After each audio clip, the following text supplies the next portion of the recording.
Assalamualaikum warahmatullahi wabarakatuh. Kali ini penulis ingin bahas soal getarnya PCX 160 ya. Getarnya ini getar yang dibahas oleh Autonet Max sama ya yang dikeluhkan oleh konsumen. Gue mau cerita dikit, sebenarnya sih ada kekurangannya sih. Pasti. Si engine baru ini kompresinya tinggi, vibrasinya jadi lebih besar dibanding si PTX lama. Apalagi dibanding ini sih sebenarnya. Jadi tadi kita main standin nih motor dua-duanya, terus kita nyalain idle aja. Maksudnya idle tuh kita nggak gas-gas gimana banget, kita diemin aja tapi kita nyalain. Si NMAX ini start awal agak deg-deg gitu, tapi habis itu halus. Iya. Ini startnya halus, zut gitu, tapi habis itu deg-deg gitu kan. Jadi vibrasi di stangnya, di steering handle itu kayak lebih dibandingin si NMAX. Benar, walaupun dia ada perbaikan di steering damper. Betul. Tapi perbaikan tuh kayaknya bukan inovasi, itu karena ada masalah vibrasi sih. Jadi bukan inovasi kalau memperbaiki kekurangan. Adanya inovasi itu adalah membuat baik menjadi lebih baik. Itu inovasi. Nah, satu komplain lagi adalah vibrasi ya. Jadi kalau di kecepatan rendah atau lagi pas nyalip-nyalip gitu tuh dia getarannya masih lumayan kerasa di tangan. Padahal dia udah tambahin steering damper sih sebenarnya. Nah, satu lagi nih yang gua appreciate buat si NMAX ini. Dia tuh vibrasinya tuh halus banget ya. Dari idle tadi gue coba sampai sekarang nih lagi jalan kecepatan rendah, kecepatan sedang, sampai kecepatan tinggi. Dia tuh halus banget. Si PCX jauh lah, apalagi PCX yang baru itu vibrasinya menurut gue sedikit agak berlebihan. Tapi si NMAX ini jauh lebih halus.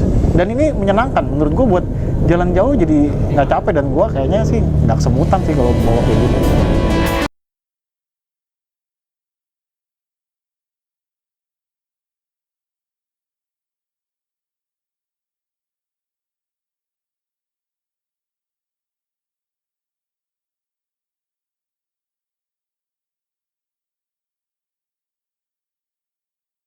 Betul. Jadi gini, Cak.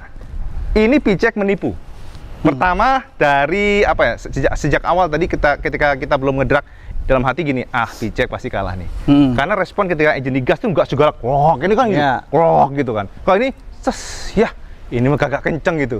Tapi ternyata di lapangan ini menipu, Mas. Jadi alusnya dia itu ternyata kenceng gitu loh. Dan terbukti ketika kita drag head to head, ternyata kalah NMAX. Iya. Nah, jadi itu yang kita rasakan. Artinya apa? Kelebihan daripada PCX ini adalah vibrasi engine yang halus banget. Halus banget, terjaga dari low sampai high RPM hingga top speed.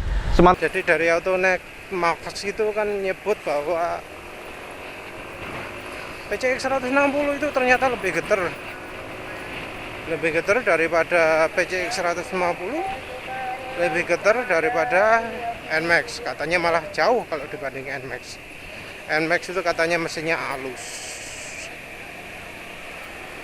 Sementara ya kita pakai acuan itu. Kalau soal review IWB ya kita abaikan aja lah ya. IWB ngomong mesinnya NMAX, mesinnya PCX halus, lebih halus daripada punya NMAX. Ya perlu diperhatikan juga motor yang dicoba IWB itu motor NMAX bekas, bukan NMAX baru.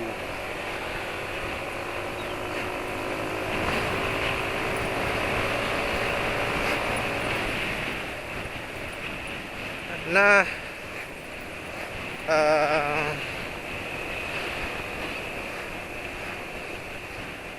dari review yang ada ini,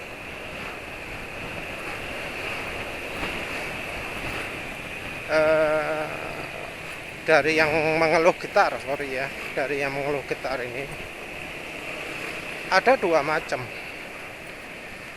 Yang pertama getarnya waktu berhenti.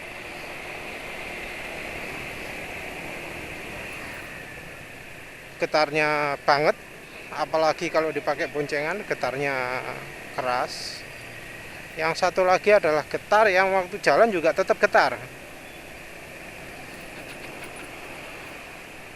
Jadi sekalipun sambil jalan tetap getar. Getarannya ini parahnya kira-kira sampai katanya bikin kesemutan. Entah kesemutan tangan atau kaki, yang jelas bikin kesemutan.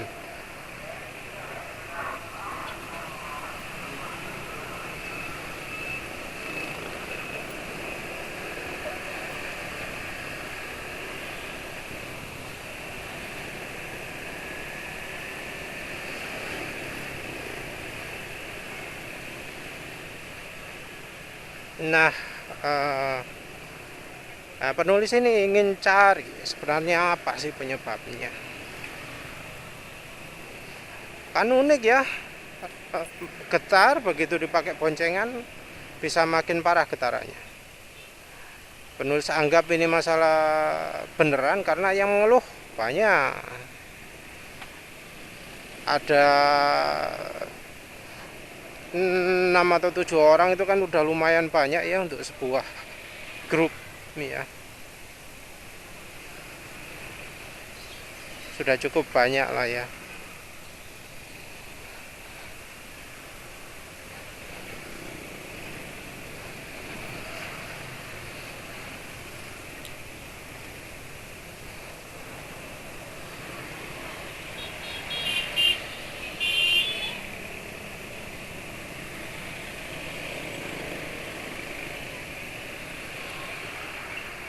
Nah, apa aja sih kira-kira yang menyebabkan getar ini? Ada yang ngomong RPM-nya kerendahan. Mustahil kalau itu, soalnya motornya juga sudah dibawa ke bengkel resmi, dibawa ke Ahas dan disebut normal mesinnya, nggak ada masalah. Jadi nggak ada masalah itu ya berarti RPM-nya juga normal. Baru kalau RPM-nya nggak normal maka ya bakal disebut toh, oh RPM-nya kerendahan gitu. Tapi ini RPM-nya normal, artinya dari sisi macam-macam, dari sisi mesin no problem. Selain itu dari pembakaran juga sempurna. Itu katanya dicek ECU semuanya oke. Jadi masalah yang berhubungan dengan injektor kotor, filter udara kotor itu nggak terjadi. Lagi pula ini terjadinya di umur motor yang masih ratusan kilometer.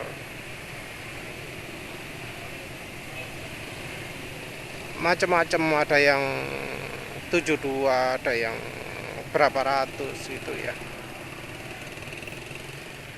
Jadi kalau injektor kotor, throttle body kotor, terus apa lagi itu, silindernya kotor, valve-nya kotor, itu enggak.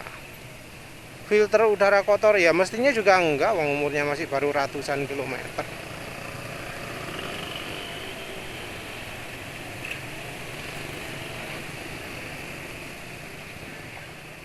Masalah yang memungkinkan terjadinya seperti itu kalau dari pemakaian normal itu dari sisi bahan bakar. Bisa mengalami seperti itu kalau misalnya bahan bakarnya adalah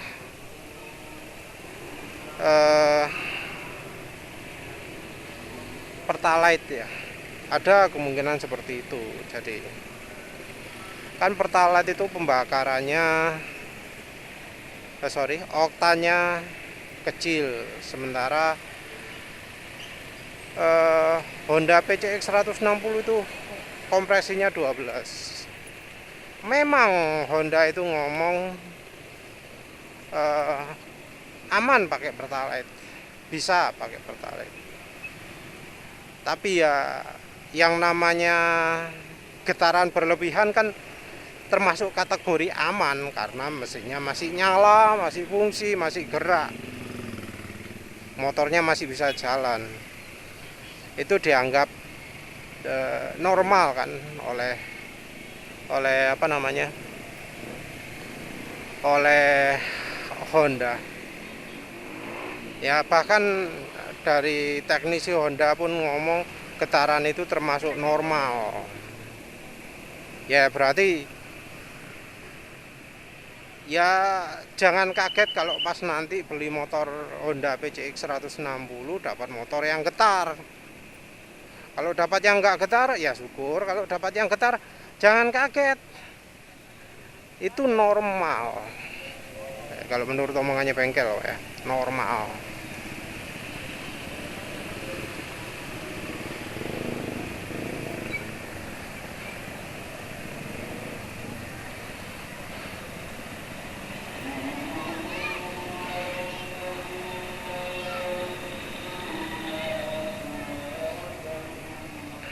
Apalagi selain dari bahan bakar, umur segitu pendek apa ya? Soalnya kalau soal oli ya biasanya ya nggak segitu cepat lah ya. Ya yang pertama dulu lah wis coba yang mengalami mesin getar itu pakai bensin Pertamax turbo, masih getar atau enggak? Dari situ bisa kita telusuri lebih lanjut. Coba pakai Pertamax turbo dulu.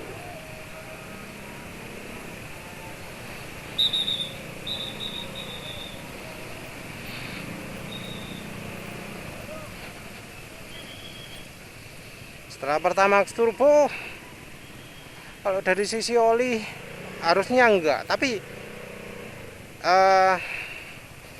kalau apa namanya, kalau untuk jaga-jaga coba deh pakai oli yang kental.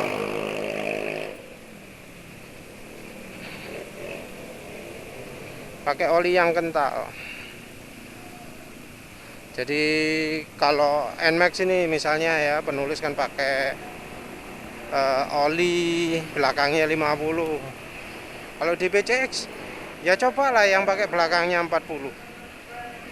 Kalau penulis punya PCX 160, penulis nggak ragu-ragu nyoba oli belakangnya 50, 15W50 atau 20W50, penulis nggak akan ragu-ragu.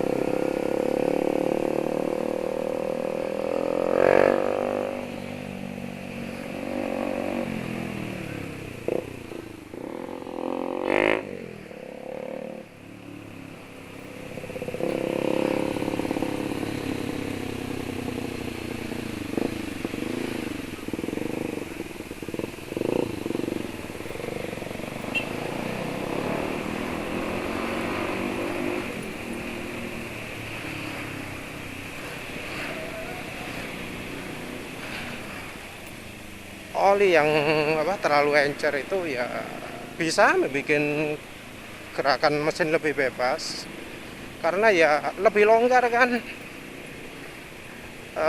Komponen mesin nggak ada bantalannya, toleransi gerakan lebih besar. Belum lagi kalau aus, nah kalau sudah aus itu banyak.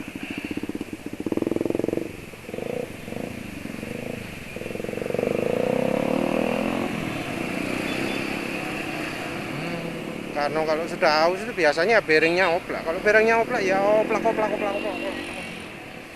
Tapi biasanya gitu lebih seringnya ke bunyi dulu. Bukan ke getaran dulu, seringnya ke bunyi dulu.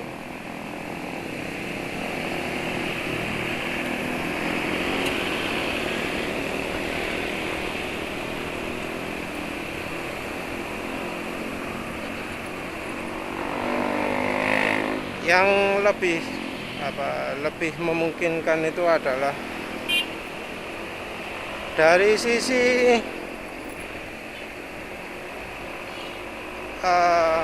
CVT. CVT ini banyak bagian yang bergerak ya. Kalau getarannya terjadi pada saat diam, maka jelas getarannya sumbernya bukan dari puli belakang. Karena puli belakang itu ya harusnya yang gerak itu cuma pulinya tok, sementara gear-gearnya macam-macam nggak gerak. Emang bisa sih ada kemungkinan bahwa kampas itu ukurannya nggak sama, nggak seimbang. Jadi kampas itu kan ada 3 buah ya. Nah kalau misalnya ya salah satu saja itu kependekan, terlalu pendek karena misalnya ya Honda ini ambilnya dari macam-macam pabrikan ya, nggak cuma dari satu tok, sehingga ukuran kampas itu beda-beda, bisa beda. Pas si pemilih ini lagi apes, pas lagi transisi dari supplier satu ke supplier lain, sehingga ya bisa dari kampasnya, bisa dari logamnya, itu ukurannya beda.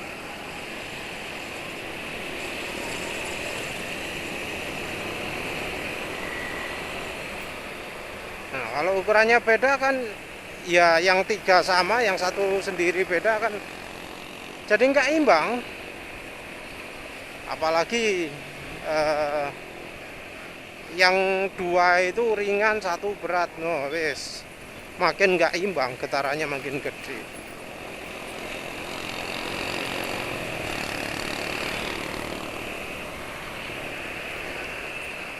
Getarannya jadi berkurang setelah mesin dijalankan, setelah jalan, karena yaitu kampasnya jadi gigit, dan kalau sudah gigit berat kampas ini jadi nggak terlalu banyak berpengaruh, karena sudah nempel ke rumah kampasnya, yang juga nempel ke gigi, ke baut, ke roda belakang dan macam-macam. Yang penulis curiga itu.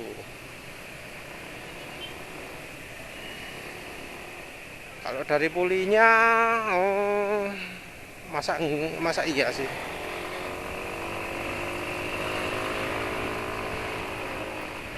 Biasanya yang ada sih yang mangkokan koplingnya, tapi kalau mangkokan koplingnya, mangkokan pulinya, itu kejadiannya kan waktu jalan, bukan waktu berhenti efeknya. Nah itu beda lagi. Kalau mangkokan itu getaran yang terjadi pada waktu motor jalan. Nah, kalau pada waktu motor diam, enggak. Sementara kasus yang terjadi itu adalah getaran pada saat diam, dan beberapa orang mengalami getaran pada saat jalan juga. Nah kalau pulinya puli depan gimana? Kalau puli depan itu yang harus dicek sih di mana ya? Kalau roller itu harusnya kalau nggak imbang, maka di kecepatan tinggi akan makin terasa getarannya, nggak cuma di kecepatan rendah. Jadi kemungkinannya kecil. Kalau rollernya nggak imbang, getaran itu harusnya kerasanya waktu ya sudah gaspol, sudah kecepatan sangat tinggi, itu baru kerasa nggak imbang.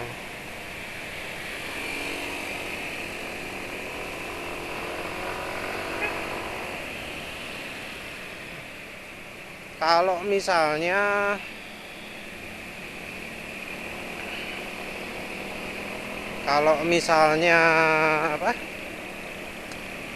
dari sisi pulinya sendiri, mestinya ya itu terasa makin keras juga di RPM makin tinggi, nggak cuma waktu berhenti toh. Jadi baik puli maupun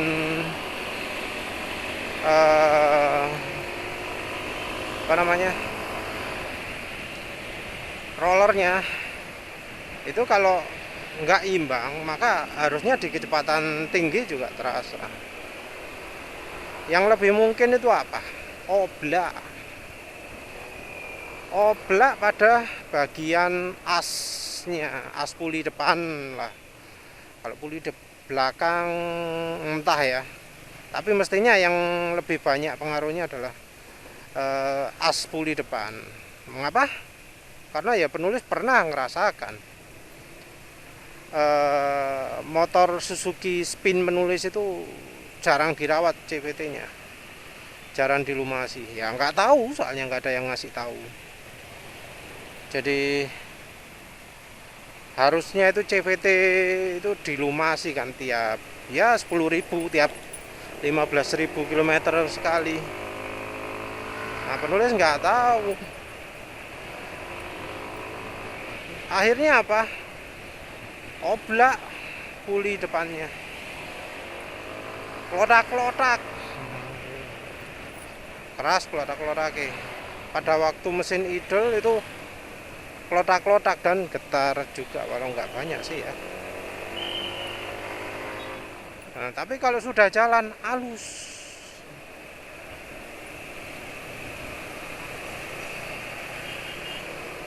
Nah, ini yang penulis pikir jadi sumber masalah.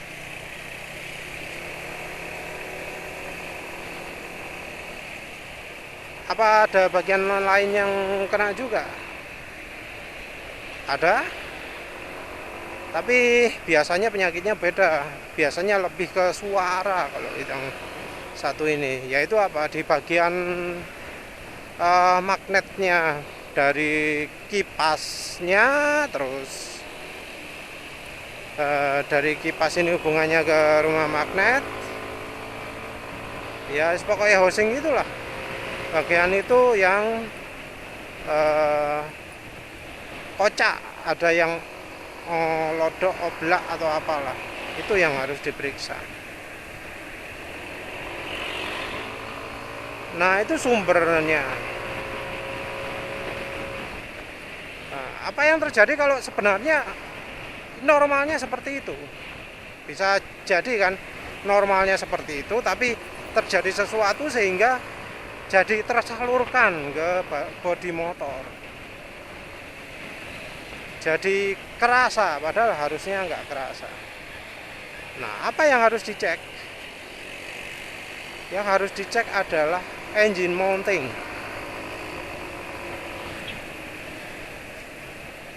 Jadi engine mounting itu, yang mekanisme engine mounting ada stoppernya itu, salah satu tujuannya adalah untuk mengurangi getaran.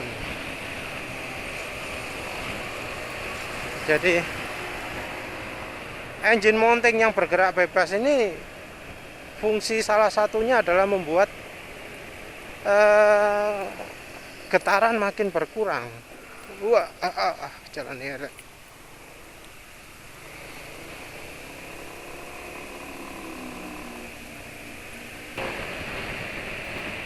Nah, kalau yang engine mounting ini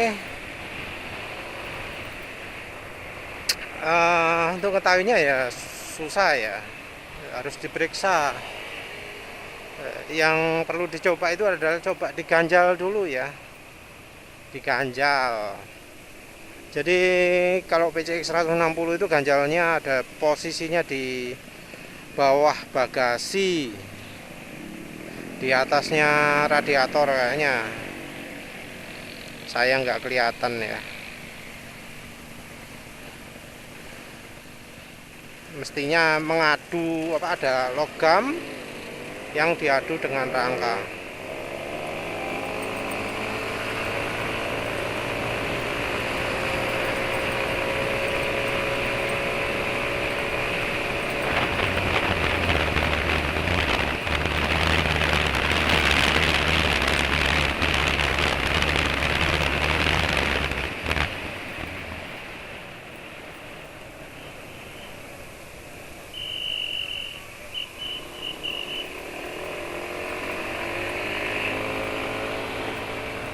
Nah, kalau apa ada logam kayak gitu udah nemu, coba diganjel karet.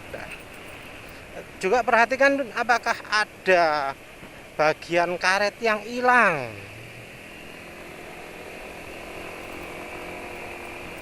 Perhatikan apakah ada karet yang lagi nempel. Karena ya itu mempengaruhi kerjanya apa ya, engine mounting itu ya, stoppernya itu. Coba lihat apa benar mesin itu bergerak bebas.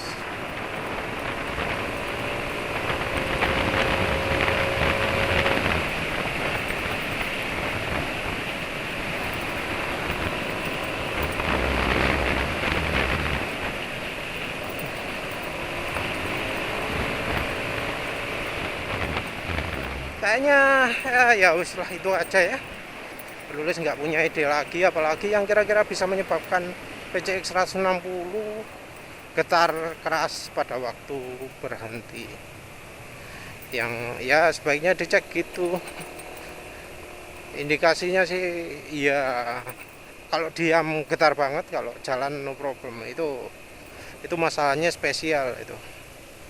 Ya wis lah begitu saja. Terima kasih sudah menonton. Assalamualaikum warahmatullahi wabarakatuh.